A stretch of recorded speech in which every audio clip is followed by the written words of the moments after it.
Bueno, buenas tardes. Muchas gracias por acompañarnos. Gracias al Instituto Mora por haber organizado esta presentación para, dar a conocer un libro que es un libro que nos dio mucho gusto hacer porque fue un libro que se hizo como consecuencia de la pandemia, digamos. Como estábamos todos encerrados, un día Gerardo me llamó para decirme que sería bueno. ¿Se oye bien?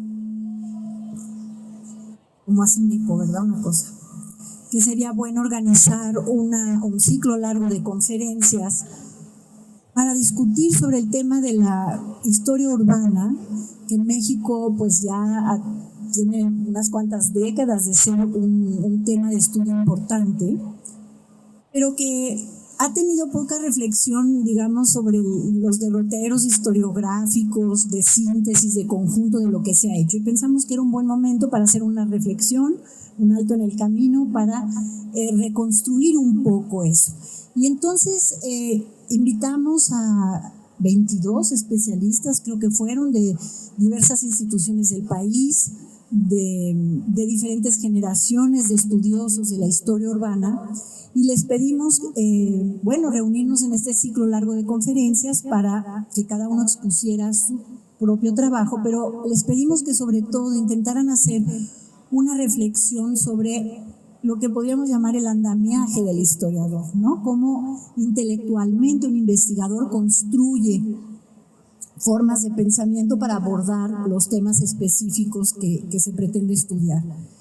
Y esa fue la idea, y el ciclo fue interesante, tuvimos mucho público. Entonces, cuando acabó el ciclo pensamos, esto vale la pena recogerlo y que quede no nada más, porque ahora se cuelga en las redes y se puede revisar, pero hacer un ejercicio conjunto para publicarlo y que se pueda usar mejor con los alumnos, con los estudiosos o con el público en general, porque la historia urbana pues es un tema apasionante. La ciudad, yo siempre digo, es el elemento más complejo de la civilización humana sobre el espacio. Entonces, el resultado es este libro que fue acogido en una colección muy bonita que tiene el Instituto Mora, que es para recoger justamente conferencias que vale la pena salvar del olvido, que se llama Magistrales, conferencias magistrales. Y entonces ahí los autores que estuvieron de acuerdo recapitularon sobre su conferencia y reescribieron su trabajo ya para darle forma de libro. Entonces, estamos contentos, y sobre todo estamos contentos de que el profesor José Refugio de la Torre haya aceptado presentarlo. No nos conocíamos, pero nosotros conocíamos muy bien su trayectoria, muy impresionante, de investigaciones diversas, y entonces lo invitamos, y la verdad es que fue amabilísimo porque en 5 minutos contestó el correo y nos dijo que sí, que aceptaba, estando aquí en Guadalajara, venir a la feria a presentarlo. Le agradecemos muchísimo. Y yo no me voy a robar más tiempo porque lo que nos interesa es oír su lectura sobre este libro y cómo lo ve, pero quizá Gerardo quiera decir algo más sobre este ejercicio que hicimos juntos, que nos da mucho gusto porque hemos hecho ya otras cosas juntos y nos gusta trabajar así. Entonces, Gerardo. Bien, muchas gracias. Buenas tardes a todos y a todas. Agradecer, por supuesto, al Instituto Mora, a todo su personal que está al pendiente de todos estos asuntos, y a Eulalia Rivera, porque como lo ha dicho, hemos trabajado en varios proyectos, y en este fue una relación de compañerismo y de su parte de generosidad especialmente importante, que permitió que finalmente existiera este libro. Es un libro que por el momento existe solamente en versión electrónica, en PDF, disponible, gratuito, en el repositorio del Instituto Mora y en la página de la editorial, y que a pesar de eso, de que es un libro solamente electrónico, creo yo que ha despertado interés. Estamos en la tercera presentación en pocas semanas.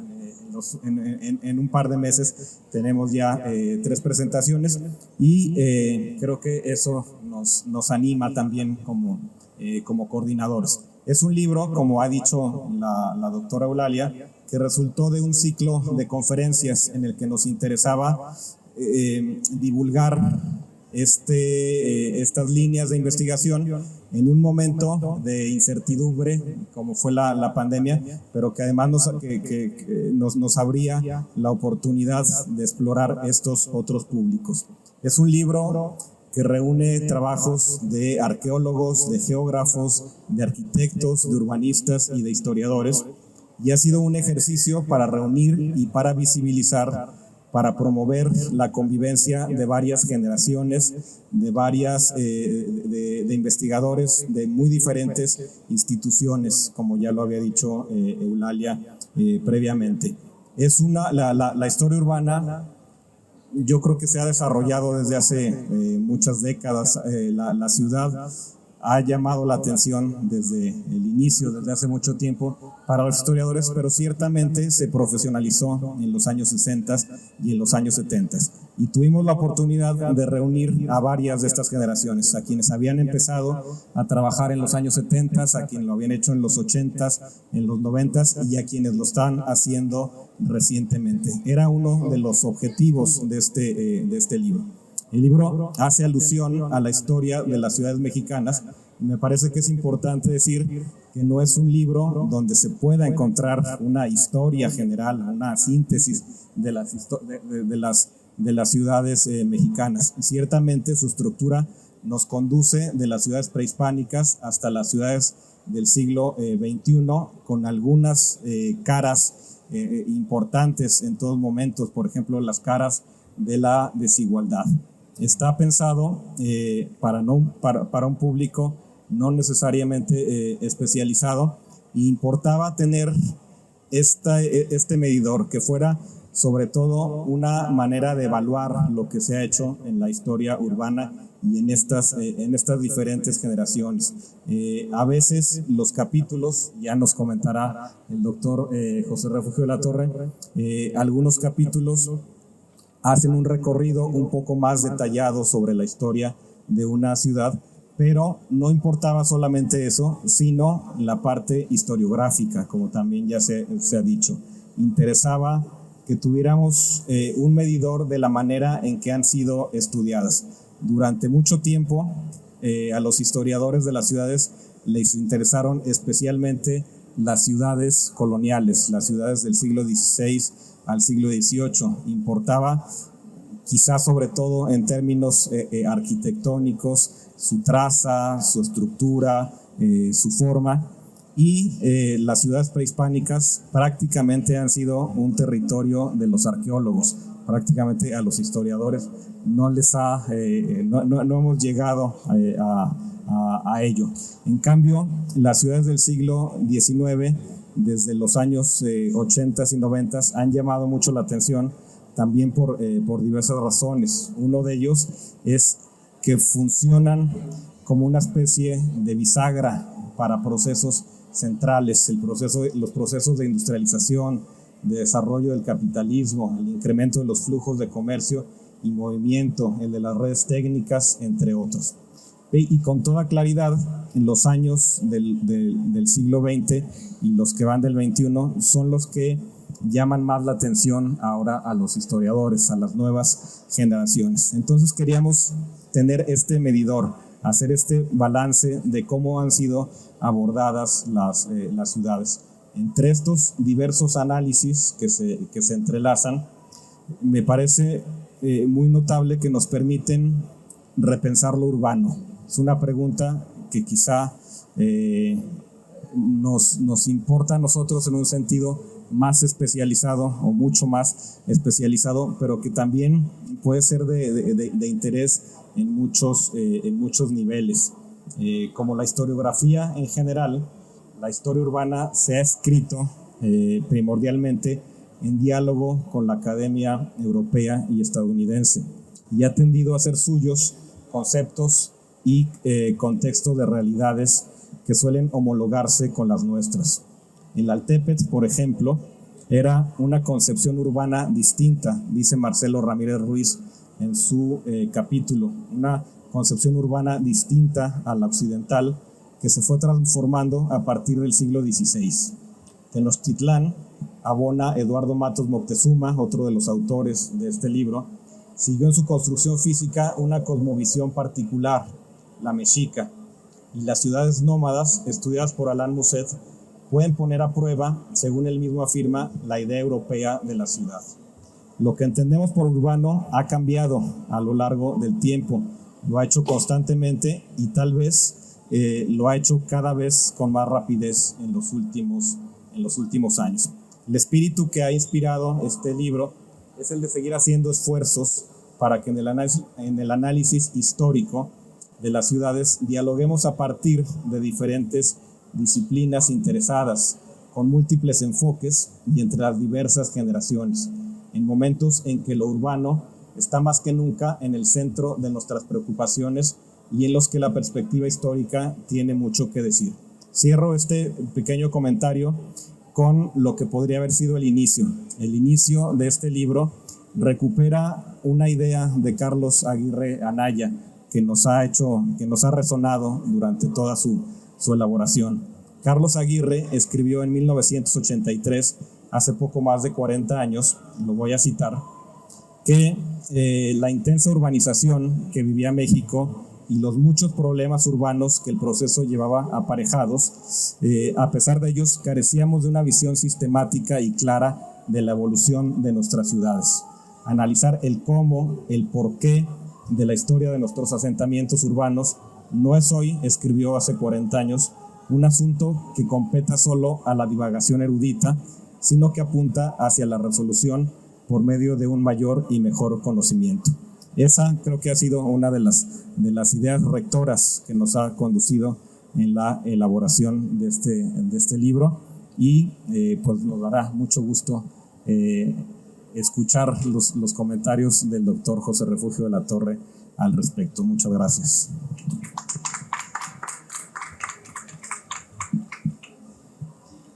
Muchas gracias. Comienzo con un saludo en general. Buenas tardes, gracias por acompañarnos. Gracias al Instituto Mora, a la doctora Rivera, al doctor Martínez por la invitación. Un gusto platicar sobre esta obra. Comentaba hace unos momentos con el doctor Gerardo Martínez que despierta ciertas expectativas desde el título. Mi acercamiento, lo he de confesar, es en un primer momento por el asunto de la historiografía. Recién en lo personal vengo saliendo de un par de proyectos sobre cuestiones historiográficas. El revisar cómo se ha escrito acerca de un tema, desde qué perspectivas, eso es lo que hace el ejercicio de la historiografía, un estudio de cómo se expresan las ideas, cómo se escribe acerca de algún objeto de investigación, desde qué perspectivas, con qué tipo de enfoques, cómo hace alguien, en este caso, estudios acerca de historia urbana, cómo hace al trabajar y cómo se puede tener una visión de conjunto acerca de todo ello, qué tipo de conocimiento tenemos sobre esto. Y entonces ese fue como un primer atractivo de esta obra y está en esa palabra tanto compleja de pronto, pero es una primera invitación a que veamos en este libro esa dimensión. Y con ese gusto viene al inicio esta lectura. He de confesar, y es una virtud que tiene este libro, que aviva la imaginación, y ya desde aquí ir señalando algunos de las ventajas que puede ofrecer la lectura de esta obra. Al conocer a la doctora Rivera y me encuentro justo con la vivacidad que las páginas, que las líneas que ella firma van proyectando. Del doctor Martínez, el otro coordinador, bueno, son muchas menos canas de las que la lectura va a sugerir, porque ve uno esa profundidad de análisis y se imagina uno otro tipo de persona físicamente, y con ello me refiero, y no menciono esto como un cumplido a los coordinadores, sino como un mérito que tiene este texto que a lo largo de las páginas va provocando diferentes reacciones, diferentes emociones, y yo esperaría que el público lector lo vaya compartiendo. Entramos pues a algunas consideraciones sobre este trabajo, la historiografía urbana y la historia de las ciudades mexicanas. Es un ejercicio, y al terminar la lectura y al pensar cómo iba a comunicar este mensaje, recordé un ejercicio que hago con los estudiantes en diferentes cursos cuando ellos van a hablar acerca de una tesis o de un capítulo, de algo que tienen que compartir con el público. Y una recomendación siempre ha sido que traten de imaginar cómo describirían aquello que van a comunicar, que piensen en términos sencillos, qué es lo que, cómo presentarían, cómo definirían aquella cosa que van a presentar. Y apropiándome esa pregunta, aplicándolo a esto, yo me quedo pensando en qué significó este libro para mí. Y pensaría que es en realidad una imagen compuesta de tres partes. En primer lugar, una obra didáctica que me enseñó algo sobre la materia que yo iba buscando, que me hizo participar de discusiones sobre la escritura de la historia en México, sobre la forma de pensar acerca de las ciudades. Un ejercicio en el que yo he estado inmerso y me mostró diferentes formas de hacer esto. Es una característica que tiene el libro y pocas veces se logra en una obra colectiva. Cuando se encomienda una misma tarea a diferentes participantes, luego nos encontramos con que a veces ninguno la hizo. Y por más que se les pidió, oigan, todos vamos a hablar sobre un mismo tema, todos vamos a mencionar este concepto, vamos a discutir este eje en común, y luego, como niños maleducados, cada quien hacemos lo que se nos antoja. Y no fue el caso. Y si se busca desde ese ángulo esta obra, si se lee así intentando entrar a debates historiográficos, hay una recompensa. Se comparan caminos distintos, se traen a discusión diferentes formas de idear, de documentar y de hacer, de escribir la historia urbana en épocas recientes.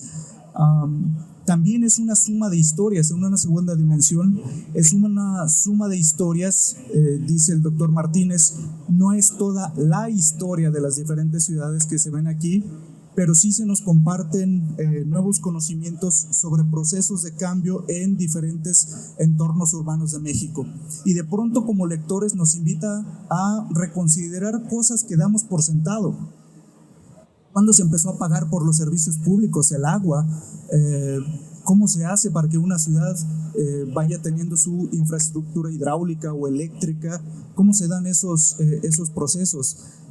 ¿Quién autoriza la erección, la remoción de las estatuas? ¿Quién determina la traza de las calles, los parques públicos que no han estado ahí todo el tiempo? Este tipo de situaciones que vemos en la cotidianidad en los espacios urbanos no han existido siempre y tienen lógicas distintas, y entonces la lectura nos va llevando también a redescubrir lo familiar que tenemos en cada una de las ciudades. En ese sentido también es enriquecedora la obra al llevarnos a preguntar acerca de todo ello, y en algunos casos, sobre todo en los textos del siglo XXI, sobre el riesgo que hay para perder estos espacios, cómo se van transformando en años recientes, en discusiones acerca de la privatización de la cultura, por ejemplo, o del patrimonio, la mercantilización de diferentes situaciones, y cómo el capital privado va restringiendo el ámbito de acción de las instancias estatales para llevar unas nuevas lógicas de configuración del espacio urbano. Vemos entonces también cómo se dan ese tipo de procesos. Mencionaba, hay algunos detalles en esta parte lúdica de la obra, donde a lo largo de los diferentes capítulos, es como si se hubiera encomendado a los autores que pusieran atención a la recreación de los paisajes urbanos y rurales, a la descripción de rutas y rumbos de diversas ciudades, a la conversión de asuntos tan abstractos como la problematización de lo urbano en descripciones y abordajes vívidos que pintan barrios, hacen surgir gente en movimiento, que nos permiten respirar la brisa de un viento que se detiene en una montaña, que nos da sonidos, aromas, bullicio, o nos permite ver, por ejemplo, al tepiteño Bronco, nos permite sentir cierto recelo por algunos oligarcas cuyos intereses económicos constriñen y ralentizan el rumbo de una ciudad, o por aquellos que deciden cómo conservar o disponer del patrimonio urbano. El libro da coraje en algunos pasajes, en algunos capítulos, o lleva al lector de la mano a recorrer un paisaje, a visualizar una problemática concreta en cosas que nos identificamos, cómo se distribuye el agua, mencionaba en algunos casos, o cómo le hacen las ciudades para contar con recursos para sus actividades diarias. Ejemplos de todo lo que mencionaba de esta cuestión tripartita de lo que significa el libro o que significó en mi lectura se encuentran en los textos de 11 autores pertenecientes a distintas generaciones de académicos. Ya se mencionaba la historia de esta obra, de este proyecto, en un ciclo de conferencias en el 2021 que lleva a título semejante a la obra. Hay que poner atención al hecho de que estas conferencias tuvieron lugar una generación después de publicado un libro, un referente sobre la historiografía y la historia de las ciudades en México, una publicación de 1996 titulada 50 años de investigación urbana y regional en México, 1940-1991.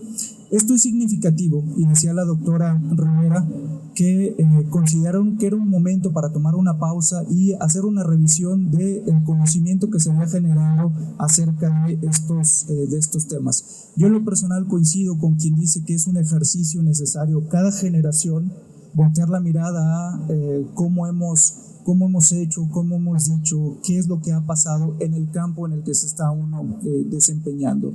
Y este es el caso, celebro que se haya tomado esa decisión. Esta generación necesitaba contar con este tipo de reflexión y en ese sentido, también es motivo de satisfacción de ver que se ha entregado este texto con estas características. Coincide también con un despertar más amplio de inquietudes semejantes en América Latina, como la propia trayectoria del doctor Gerardo Martínez puede dar muestra, con diferentes proyectos de colaboración en otros países.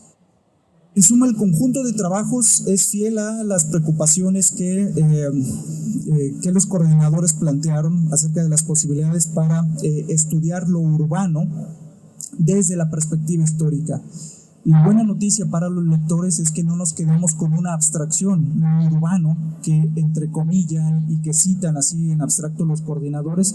Nos queda claro que se refiere a un objeto de estudio que nos lleva a cuestionar qué es lo que pasa en las ciudades, cómo se construyen a partir de desigualdades, de formas de habitar, en el acceso a los servicios. Un tipo de interés, un tipo de preguntas que se empiezan a plantear desde la segunda mitad del siglo XX y que llegan hasta la actualidad.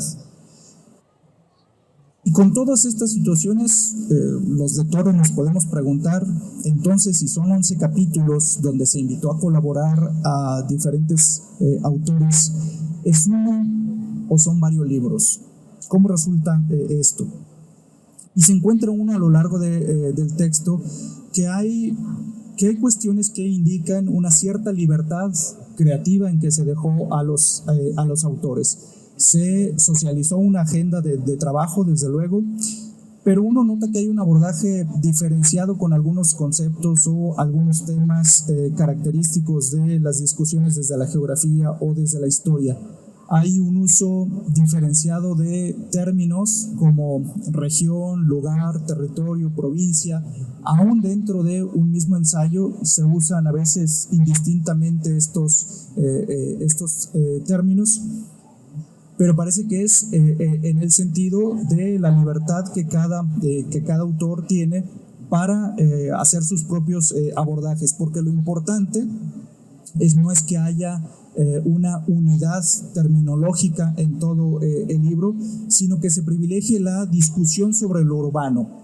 Es cierto, uno de los costos puede ser eso, de que no es un diccionario esta obra, y si en algún capítulo encontramos que se habla de región o de territorio, de lugar en ciertos términos, es probable que otros autores lo piensen de una manera distinta, pero lo importante es que a partir de esa riqueza se llegue a algún posicionamiento, se llegue a alguna contribución, que es lo que ofrece este texto. En ese sentido, respondiendo a la pregunta que antes señalaba, me parece es un solo libro que encuentra unidad en esa diversidad que venía mencionando. Y esta misma pregunta se puede aplicar a el balance historiográfico que se encarga a cada autor. Y nos vamos a encontrar con que algunos autores entienden la tarea historiográfica para revisar sobre sus diferentes temas de estudio a partir de una lectura crítica de los estudios que vienen antes de sus propias contribuciones, que se identifican evoluciones en enfoques, en alcances del campo de discusión, que cuestionan los cómo y los porqués del estado del conocimiento que hay en una cierta rama o en el estado del arte sobre algún tema en específico. Así lo veía, por ejemplo, en el caso de Juan Hugo Sánchez, Eulalia Rivera, Víctor Delgadillo, o anunciando también que aunque no sea el mero afán revisionista el que mueva esta labor historiográfica, sino a la introducción de matices, de una crítica para hacer señalamientos quizá más puntuales, como hace el propio Martínez Delgado.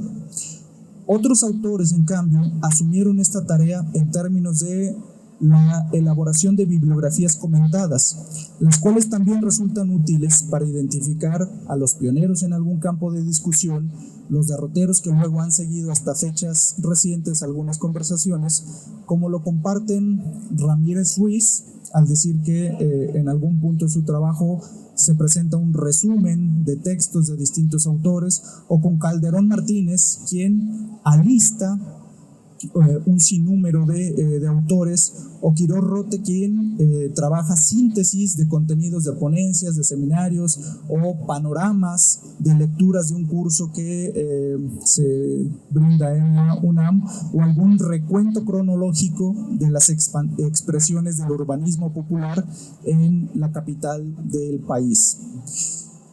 No es que se ponga en consideración si un enfoque historiográfico es más completo que el otro.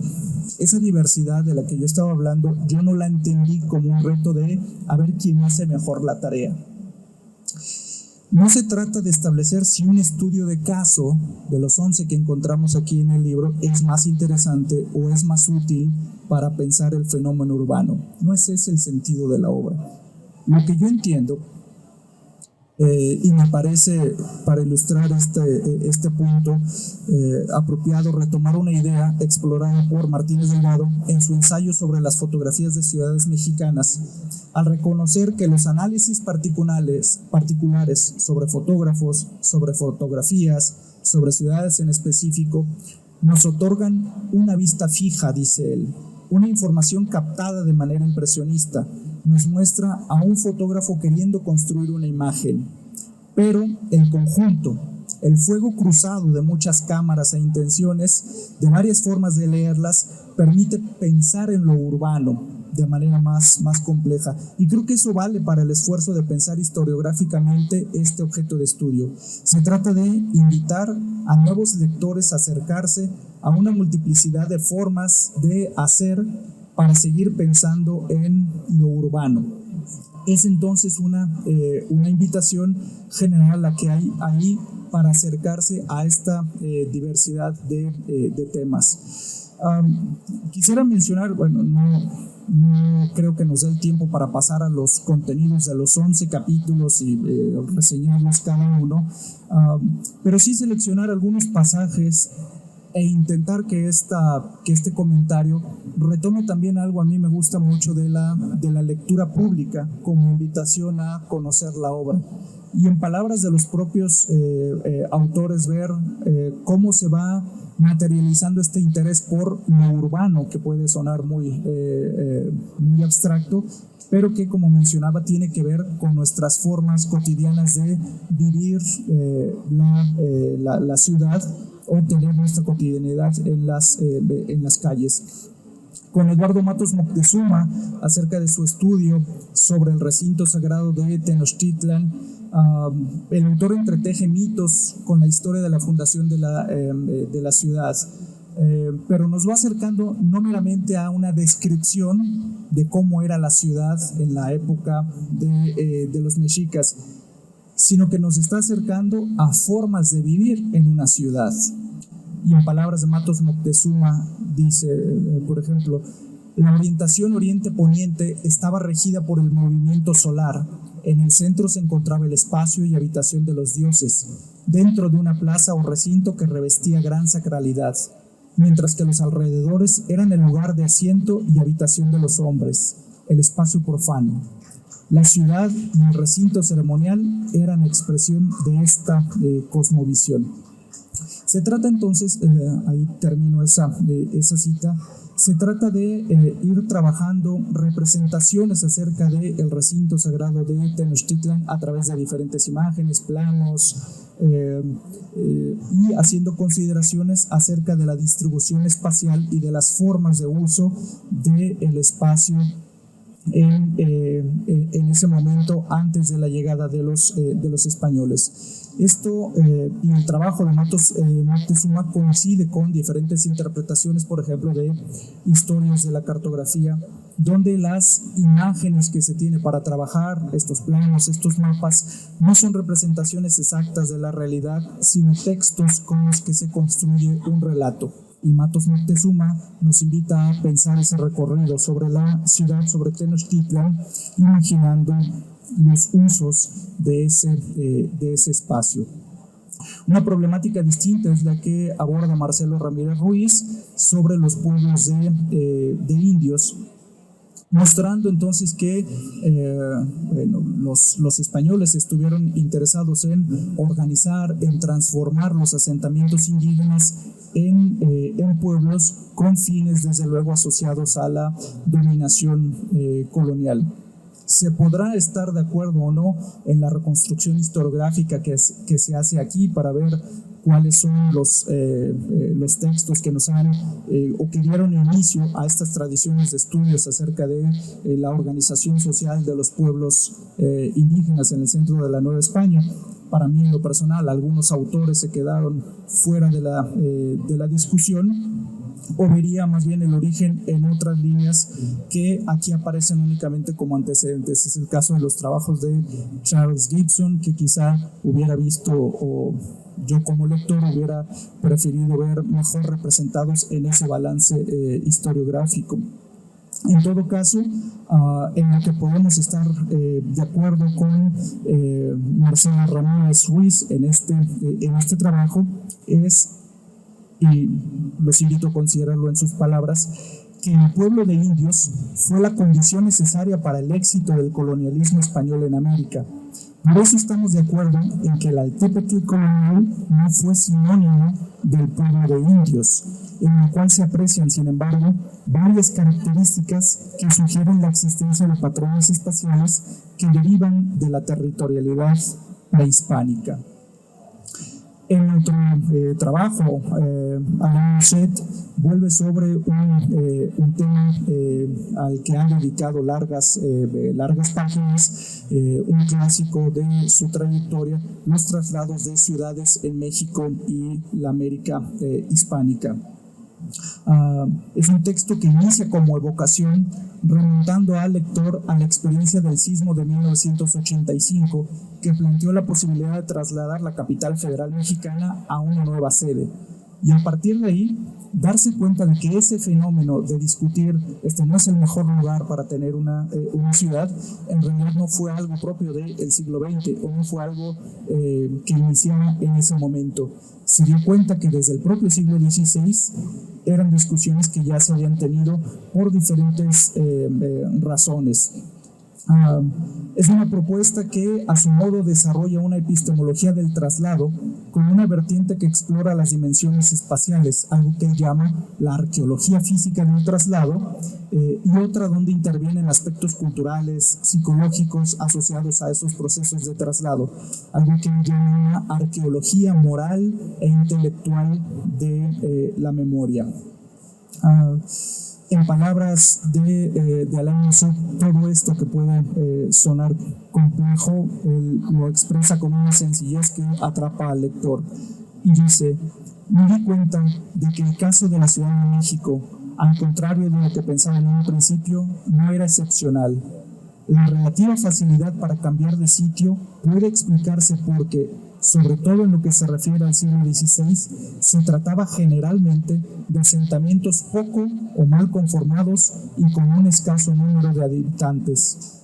Después de haber dedicado 7 años de estudio al tema, conseguí identificar un mínimo de 160 ciudades o villas que sufrieron desplazamientos entre comienzos de la conquista y finales de la colonia, desde el norte del Virreinato de Nueva España hasta el sur de la Capitanía General de Chile. Vemos entonces cómo estos problemas que podemos asociar a algún momento o que identificamos en la memoria individual y colectiva con un pasaje en realidad tienen una muy larga data. Moviéndose hacia el norte, el estudio con Diana Ramiro se reexamina la noción de el norte como una franja lejana, desvinculada del territorio nacional, tomando como punto de partida perspectivas de autores hoy considerados clásicos que tienen visiones contrastantes sobre el norte, desde quienes veían una desvinculación por lejanía y falta de interés desde el centro, pasando por quienes vieron la minería como la fuerza dinamizadora del conjunto total, hasta quienes destacaron la precariedad perenne de las formas de poblamiento norteño, o quienes abogaron por consideraciones más atentas a las realidades particulares para valorar las funciones de las ciudades y los tipos de poblamientos desarrollados en el norte. No es una sola cosa homogénea, no es un solo proceso el que vemos aquí. Es una gran franja de terreno con diferentes desarrollos regionales para el cual no valen explicaciones homogeneizantes ni totalizantes. Es lo que va mostrando la autora a través de diferentes estudios que valen para diferentes regiones. La autora toma postura por una categoría que ya en sí misma es reveladora. Para llamar a esa inmensa franja del norte de México, se refiere a ella como el Gran Septentrión. Ofrece algunas consideraciones contextuales, presentando este poblamiento como una empresa diseñada desde el centro para controlar territorios distantes. Una forma de poblamiento por islas de ocupación que a su vez inhibió las conexiones regionales. Y dice Diana Ramiro Esteban, más allá de entender al poblamiento como el simple acto de poblar o como su resultante, se puede concebir como un proceso en que los actores sociales ocupan, organizan, explotan y se apropian de un espacio. En otro trabajo sobre un barrio de indios de la Ciudad de México, que forma parte de lo que actualmente conocemos como Tepito, se ve un proceso de integración, de incorporación de un antiguo asentamiento indígena al tejido urbano de la capital mexicana a lo largo del tiempo, y se hace especial énfasis en el siglo XIX. Es un trabajo de Ernesto Arechiga que describe las vicisitudes de Tequipeucan, cuyos pobladores originales revitalizaron su población, su economía, mediante la atracción de nuevos pobladores conforme avanzaba el siglo XIX, en una época en que el barrio quedó incorporado al tejido urbano de la Ciudad de México. Se trata de un texto que trasciende la mera descripción de lo que pasó en un entorno urbano, volviendo a ese punto de que no es solamente historia, no son datos de lo que ha sucedido, sino que se describen formas de configuración espacial y cultural, una dinámica de apropiación comunitaria del trazado urbano, de configuración de un hecho urbano marcado por no solamente los intentos de preservar la propiedad territorial, sino por las altas y bajas poblacionales, las consecuencias que para los habitantes de esa parte de la ciudad tuvo el desabasto de agua, la carencia de servicios, y cómo trataron de lograr que su traza se mantuviera inalterada, trataron de conservar la propiedad de sus bienes a principios de la vida republicana, y cómo enfrentaron diferentes tipos de legislación expropiatoria de fines del siglo XIX. Dice con respecto de estos temas Arechiga Córdoba, al mostrar que este estudio vincula urbanismo, historia, memoria, como cuando recuerda que siguiendo tradiciones orales centenarias y recordando que en esta zona de la ciudad, que hoy identificamos como Tepito, fue donde Cuauhtémoc fue hecho prisionero tras una larga resistencia.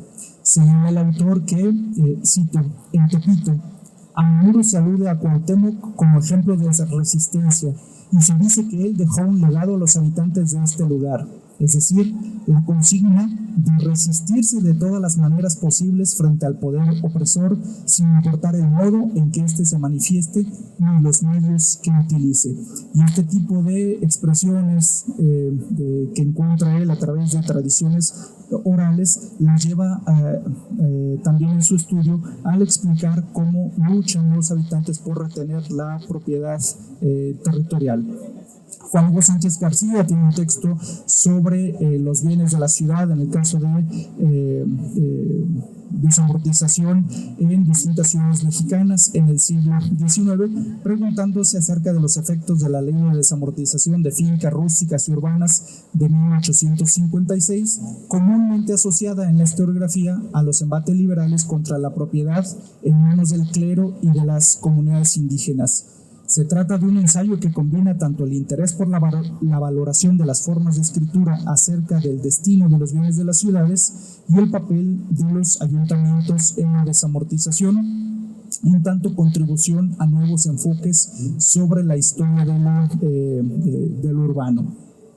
Aquí nos va mostrando Juan Hugo Sánchez García el papel que juegan las corporaciones municipales en el desarrollo urbano, en momentos, y lo dice él, en un momento clave en la consolidación del Estado, cuando los intereses de las élites regionales en las urbes y los derechos de propiedad de la tierra están en un escenario distinto al campo.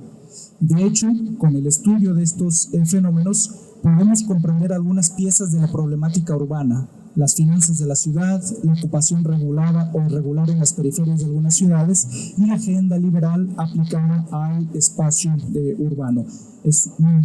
Va tejiendo entonces este tipo de interrelaciones, mostrando cómo se dan estas configuraciones en ciudades mexicanas distintas como Guadalajara, Monterrey, Puebla, Oaxaca. Define entonces esa agenda de trabajo y plantea esas preguntas en esos distintos escenarios, desafiando en sus conclusiones las afirmaciones convencionales en el sentido de que decretos como la Ley Lerdo beneficiaron a pequeños grupos de las élites económicas y políticas, permitiéndoles concentrar la propiedad urbana.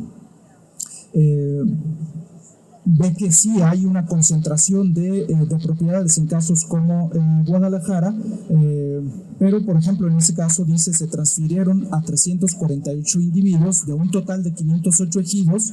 Son 348 beneficiarios, de los cuales 100 fueron mujeres. Entonces esas conclusiones no son iguales en todas las ciudades, no es ese mismo efecto el que van a tener este tipo de disposiciones, y la invitación es a continuar con estudios de casos en otras ciudades, en otros en otros contextos. Con la doctora Eulalia Rivera Carbó hay una reflexión sobre las formas en que se piensa la historia urbana en general, en momentos de cruces disciplinares y el fenómeno que constituye en sí misma la ciudad. En todo ello, el lector puede ver la influencia de líneas de discusión y grupos de trabajo que cruzan varias generaciones y marcos disciplinares, de los cuales la propia autora es beneficiaria y continuadora. El Seminario de Historia Urbana de Lina, el Departamento de Geografía Humana de la Universidad de Barcelona, su asociada revista Geocrítica, del Seminario Interinstitucional de Historia y Estudios Urbanos y Regionales del Instituto Mora. La deuda intelectual del autor es evidente en su diálogo con destacados intelectuales como Horacio Capel, con quien vemos coincidencias en bellos aforismos que nos entrega la doctora Rivera al señalar, en sus propias palabras, cito: "La historia urbana, un campo de investigación que cada día adquiere más presencia y definición institucional, no es ni ha sido un monopolio exclusivo de los historiadores, quizá porque la propia esencia de la ciudad obliga a transgredir los límites disciplinarios". O nos dice también: "La ciudad es el fenómeno más complejo de organización social del espacio.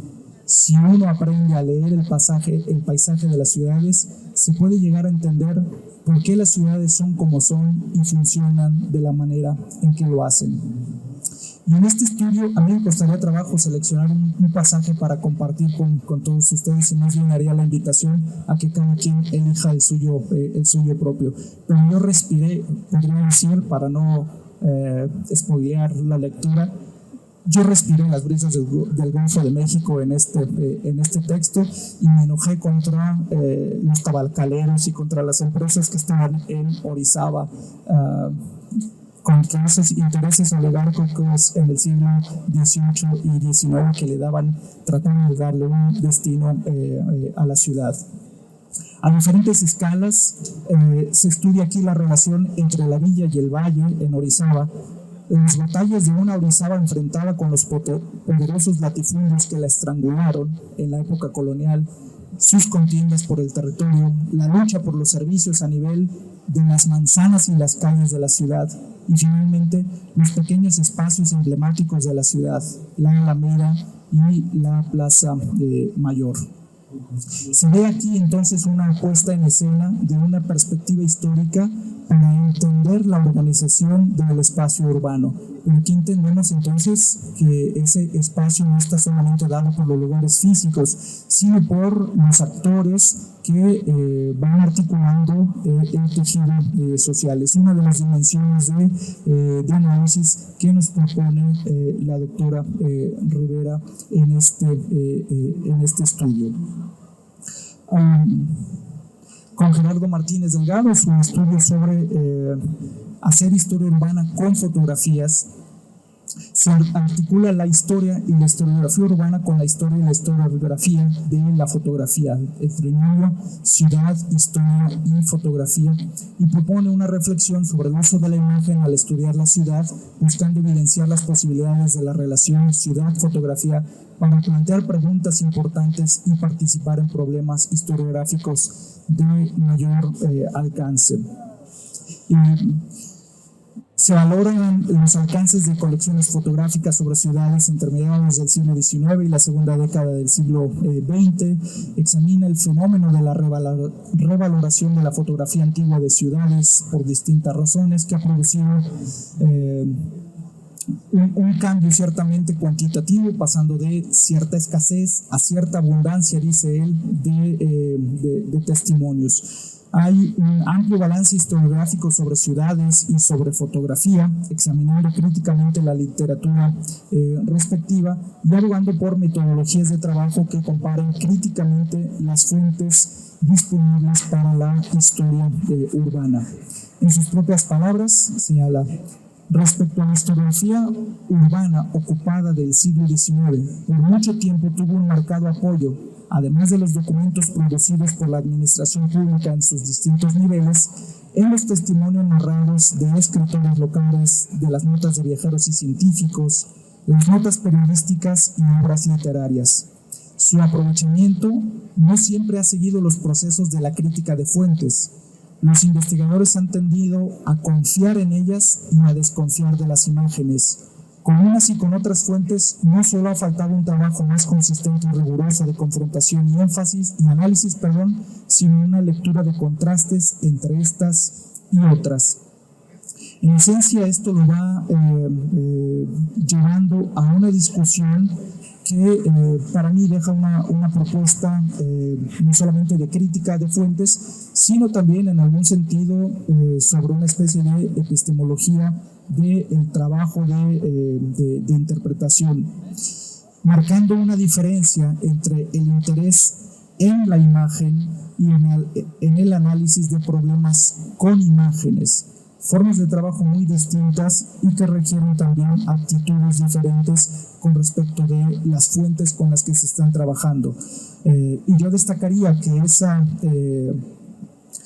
disyuntiva que plantea aquí el artículo vale no solamente para el trabajo con las fotografías, sino con otro tipo de fuentes que en general con las que trabajan desde la historia. El lugar que ocupan, por ejemplo, también pensaría en los mapas, si se están considerando únicamente como ilustraciones a describir o como fuentes de problemas, como testimonios acerca de problemas por ser interpretados. Me parece en ese sentido podemos coincidir con el autor. Otros trabajos acerca de la conquista de las ciudades sobre sus periferias rurales en Oaxaca, con Calderón Martínez. Vemos un estudio sobre la expansión de Oaxaca desde perspectiva histórica, considerando el fenómeno urbano con respecto a la relación entre el reparto agrario y la emparejada especulación de tierras de labranza desde el siglo XIX en las periferias rurales de la ciudad. Se nos recuerda aquí una dialéctica entre el campo y la ciudad, y hay una interesante propuesta que dejaría también para su consideración al repensar lo urbano, no solamente en las claves que ya venimos hablando a lo largo de esta obra, sino a ver los fenómenos del campo también en clave de historia urbana, porque al final de cuentas es un binomio difícil de desarticular. Un trabajo sobre urbanismo popular, en el caso de la Ciudad de México también, con Héctor Quiroz Rote, se da una mirada a las colonias populares de origen informal que llegan a constituir, y aquí es una nota también reveladora, la mitad o más de la mitad de la mancha urbana de distintas capitales, un proceso común a diferentes ciudades. Cómo se da el origen, la evolución, la morfología de los barrios o las colonias populares compartiendo condiciones comunes, y lista Quiroz Rote una serie de elementos. Son entornos construidos básicamente con los conocimientos y recursos de la población de menores ingresos. La precariedad material de las edificaciones, al menos en las etapas iniciales, su aspecto inacabado y asociado a la progresividad en los procesos constructivos, la carencia de servicios urbanos y áreas verdes formales y la irregularidad en la propiedad del suelo. Historia, dice él, y podemos estar de acuerdo, imprescindible para comprender la evolución y el devenir de las ciudades mexicanas y latinoamericanas. Y finalmente una valoración crítica sobre la relación entre patrimonio y turismo urbano en la Ciudad de México en los siglos, entre los siglos XIX y XXI, pero que vale, lo mismo menciona este trabajo, la Ciudad de México, pero es una realidad de México en general, que problematiza las concepciones que ha habido sobre el manejo del patrimonio en entornos urbanos, pasando revista al estado del arte sobre esa parte del estudio de la historiografía urbana, la legislación al respecto desde la época colonial hasta tiempos recientes, y la mercantilización de la cultura asociada a los regímenes neoliberales que tienden, cito, a limitar las atribuciones del Estado y permitir una mayor incumbencia del sector privado en la materia. Como esta abundancia de declaratorias de pueblos mágicos, de barrios mágicos, en realidad es lo que van haciendo es promover el interés privado, la pauperización de muchos servicios y zonas, y el desapego también incluso de los pobladores sobre los lugares en los que tienen su vida cotidiana. En fin, una suma de historias, de enfoques, de aproximaciones que nos invitan a revalorar lo que tenemos, cómo hemos llegado a todo ello en una manera que, insisto y subrayo nuevamente, se disfruta, se agradece. Y como conclusión, esta obra me deja a mí pensando: se vale decir que una lectura te gusta y se vale decirlo en público. Muchas gracias.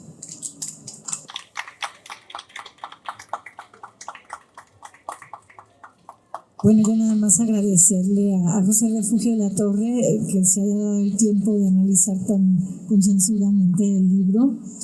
Y bueno, decir nada más para terminar, no sé si quiere decir algo Gerardo también, que pensar en el conocimiento del pasado de nuestras ciudades es absolutamente imprescindible para comprender nuestras ciudades de hoy, pero también para poder plantear la solución a los grandes problemas de un mundo que es cada vez más urbano, ¿no? El mundo va hacia la urbanización global y es necesario pensar el pasado y la historia de nuestras ciudades para no tomar decisiones equivocadas, no errar el camino cuando planeamos el futuro de nuestras ciudades. Nada más. Gracias. Quiero agregar también desde luego un agradecimiento por esta lectura tan detallada, tan cuidadosa, tan ordenada, tan analítica que ha hecho el doctor José Refugio de la Torre. Y además enlistar a los autores y a las autoras que han participado, aunque se ha mencionado, todos los hemos nombrado, creo que es justo enlistarlos a los 11 colaboradores: Eduardo Matos Moctezuma, Alan Muset, Eulalia Rivera, Diana Ramiro, Marcelo Ramírez Ruiz, Héctor Quiroz Rote, Víctor Delgadillo, Ernesto Arechiga, Gerardo Martínez, Juan Hugo Sánchez, que además nos acompaña, y Danivia Calderón. Nuestro agradecimiento para todos.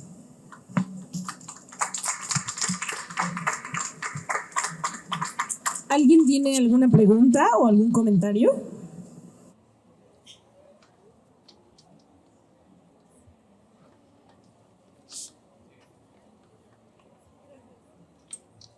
Sí, bueno, yo creo que como mismo se vale decir cuando una lectura nos gusta, creo que también vale mucho la pena poder, y más en un espacio como este, poder interactuar y dialogar un poco con los coordinadores y los autores presentes, ¿no? Y también creo que se vale jalar, ¿no? Un poco también a nuestros intereses, a lo que un poco nuestros intereses de investigación dialogan también con la obra. Yo recuerdo por allá de julio a agosto, creo que ya aparecía en redes, ¿no? Sobre todo del doctor Gerardo, que además fue mi maestro y que me da mucho gusto coincidir en un espacio como este, el doctor Cuco, que también hemos coincidido en algunos coloquios, ¿verdad?, del doctorado en Historia acá de la Universidad de Guadalajara.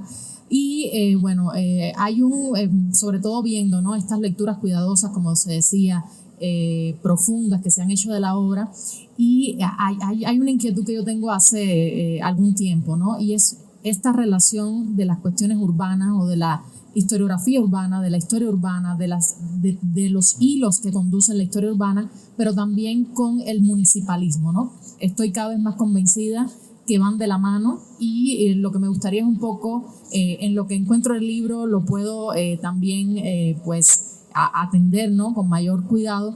¿Qué criterio tienen ustedes sobre esto? ¿Por dónde van?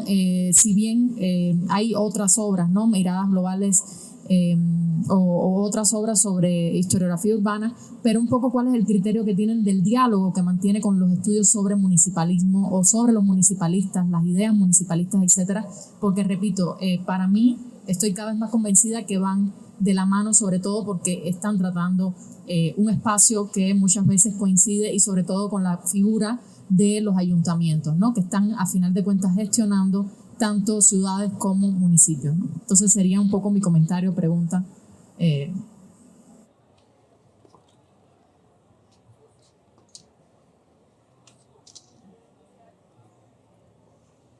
Bueno, es una pregunta atinadísima, porque en la historia de México, sobre todo, bueno, ahora vamos a centrarnos en la de México, la historia de las ciudades va de la mano de la historia de la municipalidad y del ayuntamiento. Las ciudades desde el siglo XVI fueron fundadas y la fundación de las ciudades implicaba la creación de un ayuntamiento con un cabildo, aunque no todas lo tuvieron. Y eso marca mucho la historia de nuestras ciudades. Las que no tuvieron derecho a formación de cabildo tienen una historia de lucha por lograr tener ayuntamiento. Ese es el leitmotiv, digamos, de la organización de la ciudad.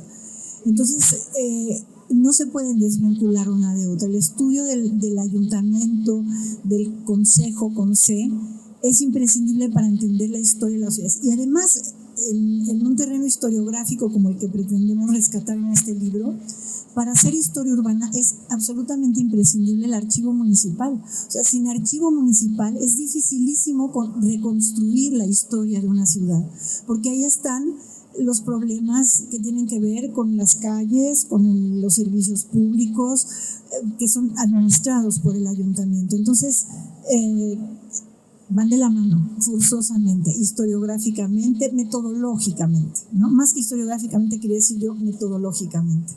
Cuando nos encontramos una ciudad que ha perdido su archivo histórico, estamos atados de manos. Se puede hacer investigación, pero es mucho más difícil, ¿no? Porque las ciudades son entes municipales, finalmente.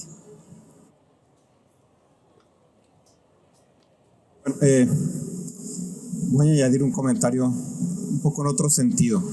A mí me gusta pensar la historia urbana o en las posibilidades de una historia urbana que se preocupe por lo político, por lo económico, por lo social y por lo cultural, pero en un mundo de especialización y de hiperespecialización es muy marcado, o son cada vez más marcados los compartimentos también en la historia urbana. Hablamos de historia económica urbana, de historia social urbana, de historia política urbana, y de cada una de ellas podríamos desprender también muchas ramas. Lo que quiero decir es que esa historia política urbana está presente, tiene representantes en el libro y en otras áreas de producción académica, y creo que en esos textos, pero también en otros, por las razones que ha dicho Eulalia y por otras muchas, hay cruces constantemente entre ese aspecto de la municipalidad y de lo político. Una cosa brevísima. El ayuntamiento representa una cosa que creo que es muy importante rescatar hoy en día, que es un concepto más de antiguo régimen que de hoy, pero que creo que es la solución para el mundo de problemas que tenemos hoy, que es el garante del bien común. El ayuntamiento no lo ha sido siempre, pero debe serlo, y lo era en el antiguo régimen. Era el que tenía que administrar la ciudad para el bien común, y creo que eso es importantísimo hoy en día. No sé si... Sí, a mí me venían a la mente dos estudios, el de Juan Hugo Sánchez y el de la propia doctora Rivera, porque esa pregunta remite a lo que la doctora Rivera menciona como una de las dimensiones de la morfología urbana, y que tiene que ver con los actores que están presentes, y los agentes, personas e instituciones que tienen algo que decir sobre el devenir de lo urbano, las formas de organización. Y sí, esta es una de las dimensiones. En el caso de su estudio se ve también respondiendo a otros intereses, tratando de poner un fuente, tratando de promover algo para el bienestar de los ciudadanos, el contar con espacios públicos, el que haya formas de recreación, algo que abone para la higiene. Y también un agente que está encargado de administrar, como ya dice la doctora Rivera, en el caso de los bienes públicos, en el caso de los ejidos, el tratar de maximizar los ingresos, las rentas, el tratar de hacer que circulen los bienes, y tener con ello también una parte activa en la evolución de la ciudad. Entonces creo, al menos en mi lectura, así ha quedado la presencia de un agente que no solamente gobierna, que no solamente es una dimensión que se elige y que va a gobernar, sino que en buena medida determina el curso que va teniendo la evolución de del espacio urbano por esas distintas tareas que tiene de administración, de ver, de decidir qué se va a hacer con los recursos que se tiene, de dónde van a estar saliendo, en la imposición de cobros por servicios, en la recuperación de cuotas, tiene todas esas dimensiones ese agente, y bueno, en este libro nos queda claro que hace muchísimas cosas y que impactan el entorno urbano a través no solamente de esa tarea de administrar, sino de planear e incluso de elegir a quién beneficiar. Y esto dicho no con un sesgo político de ahora, ¿no? Sino como un peso que históricamente ha tenido el municipio al momento de otorgar alguna concesión de agua, para la electrificación de alguna zona, para la dotación de algún servicio. No son cosas que están libres de interés, pero pues es un peso que la tarea en sí misma lleva, ¿no? Entonces habrá que entender las lógicas que se han dado en diferentes épocas, en diferentes contextos, ¿no? Bueno, al menos de lo que estoy hablando es de lo que veo también en esta obra, ¿no?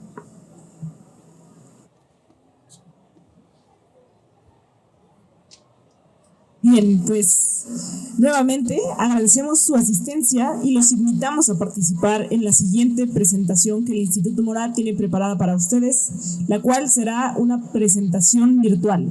Asimismo, los invitamos a recorrer los anaqueles que disponen a la venta las publicaciones que el Instituto ha sacado, recordando también que las novedades tienen un 30% de descuento. Muchísimas gracias por su participación y gracias por asistir.